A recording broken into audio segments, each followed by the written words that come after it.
Dear Soap Diary. Mama, why didn't you tell me you was broke as hell, Mama? Mama, I could have helped you. You could have applied for Section 8, food stamps, and welfare, Mama. I know how to apply for things now, Mama, because I work for Ted and Nicole. Well, I don't work for Nicole anymore, but I want to, Mama. And I work for Ted now.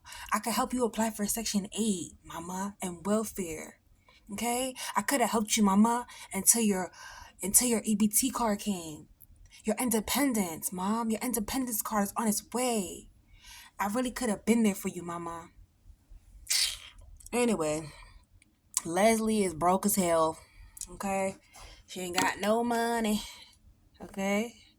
She's trying to use Eva to get money off of Ted. She even went to Ted. Ted was like, no, girl, get up out of here. He finally tried a little bit to have some backbone. Okay, whatever. Eva went to him instead because she's desperate to help Mama. She has to be there for Mama, And he was like, don't let this woman use you. Your mother's using you, Eva. She's used you your whole life. But I love Mama, and she's my Mama. I can't let her go to nothing. I can't let her have nothing. She's my Mama. Anyway, that was that. How did this I want to talk about Kat and Tomas. Of course we're gonna get to Kat and Tomas, but how did um how did Naomi and Jacob not realize that was Samantha and Tyrell in the picture? Like, it looks exactly like them. The girl, you can very clearly tell that's Samantha. The boy, I don't know if you could tell it's Tyrell for real, but you can tell it's Samantha. So that was kind of weird that they couldn't tell. Like, look at the picture properly. So we're gonna find out that June's their mom, blah blah. I knew there was more to this story. Like, June was not just gonna be some homeless person. Like, yeah, we're all for giving everybody a storyline and telling the story of the unhoused, but June is definitely their mama, and who knows, maybe they'll end up trying to go back to her after Martin's secret comes out.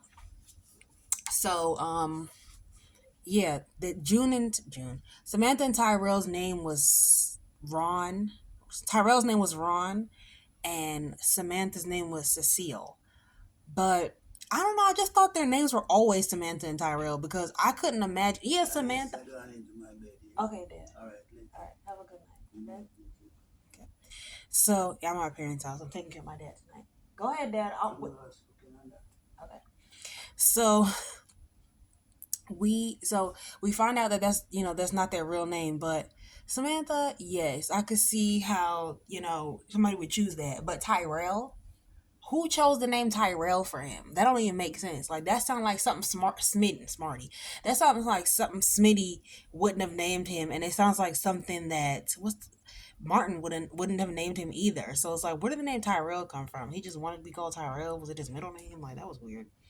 So I was like, oh, okay. She was like, Ron would have been in college by now. And they're like, oh, so it wasn't just a family obligation. You love the kids. Duh. Who wouldn't love some kids? The kids looked cute back then. Now they grew up to be two dummies. But back then they looked like they were cute.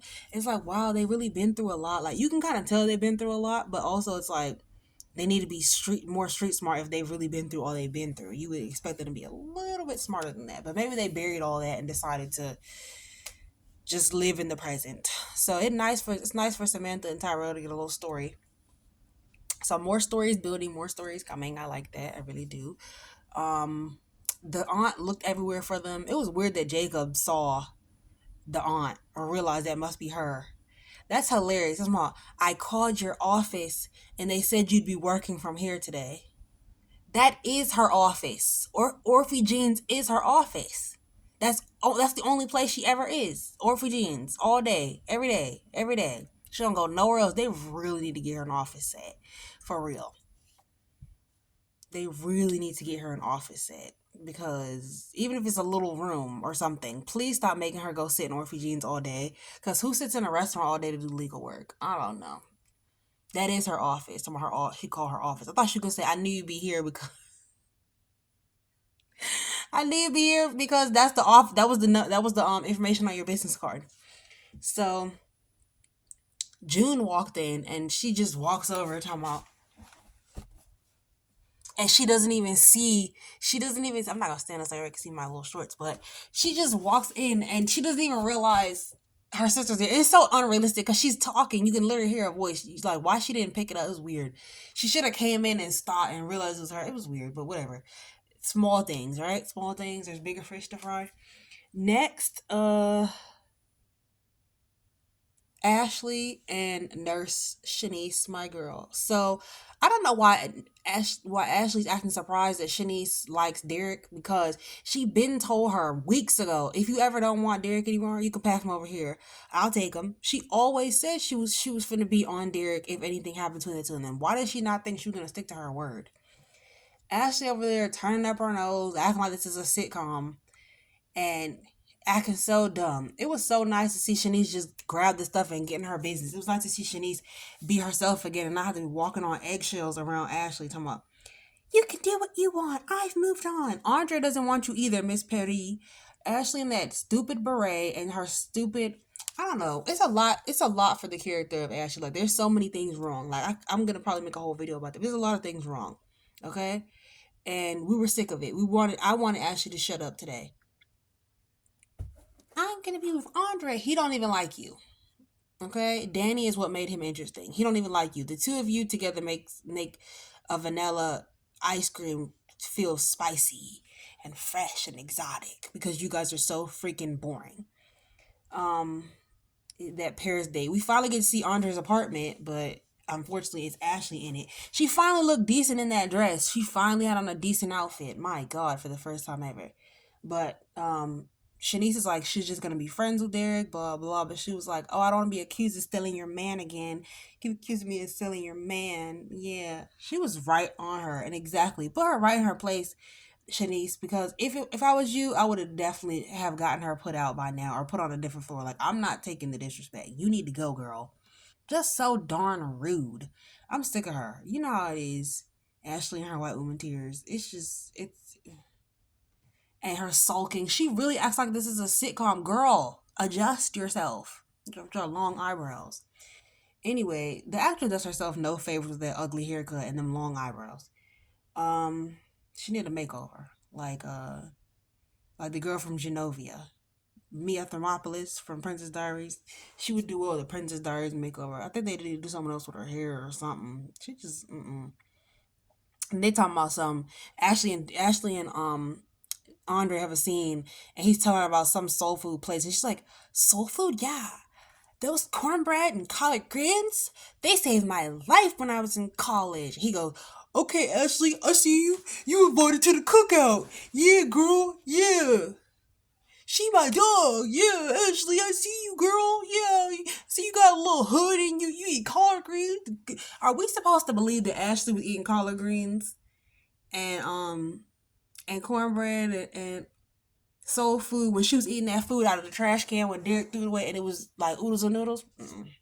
It was like oodles and noodles and broccoli. She was not eating no damn soul food. She can't even, you know what? I guess that's supposed to endear us to her. She eats soul food. Oh, she one of us. She's invited to the cookout.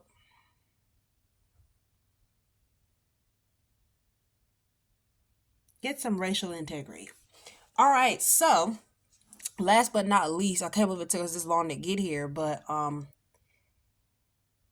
Kat basically said the D was trash, okay? She said it was basura. She said she felt nothing. Oh, what purr? It was nothing going on. Nothing going on up here, nothing going on right here, and nothing going on down here. And Chelsea was surprised and was like, oh, girl, you're okay. You just need some more practice. She's like, am I broken?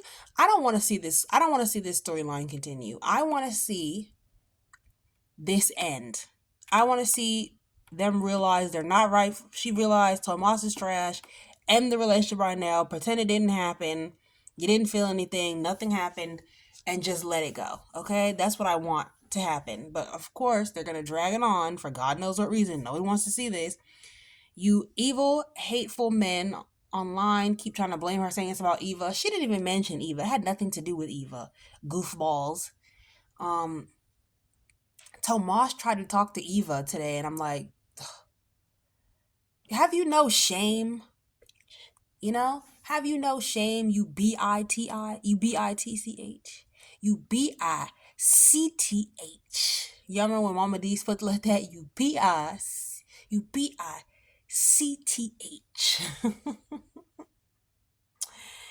Oh my god, it was so and he was like, was it as good for you as it was for me? And she was like, eh, get the hell on.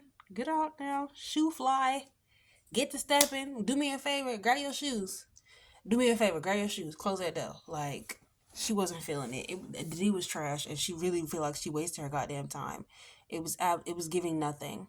And of course it wasn't. Tomas is trash. So, and everybody trying to, oh, he was a Latin lover. He Puerto Rican prince. It didn't feel great. No, it was actually horrible. I felt nothing. It was garbage. I don't care about all that first time mess. It was garbage. It was trash. It was garbage. It was a waste of her time, a waste of our Princess Cat's time. And people are like, oh, it's relatable. Brock TV was like, oh, it's relatable. We've seen this story before, Brock. We've seen people, and people are like, oh, it's an important story to tell. We've seen this story before. We have. Girl loser, the guy, blah, blah, blah. No, we've seen this story before. Anyways, if thought it was funny when Naomi was like, it was like, I threw holy water on the vampire. Through holy water upon the vampire. In this very moment, I'm king. In this very moment, I slay Goliath with the sun. Okay, Naomi, we see you quoting Nicki Minaj. Okay, Naomi's a barb. Um, so yeah, that was the episode. She thought it was trash. He tried to talk to what you call, and he flashed back to it like it was so good. It was giving nothing. Um, it's just giving nothing. But I was really tuned in on those scenes when they were talking to the auntie Regina, uh, June's sister. I was tuned in for those scenes for sure, for sure. Kat and Tomas have no chemistry, and I can't wait for them to break up. This is a story that I don't want to see, and I don't think a lot of us want to see. So, with that being said, I guess that's it for tonight. And yeah, sincerely, Soap Diary.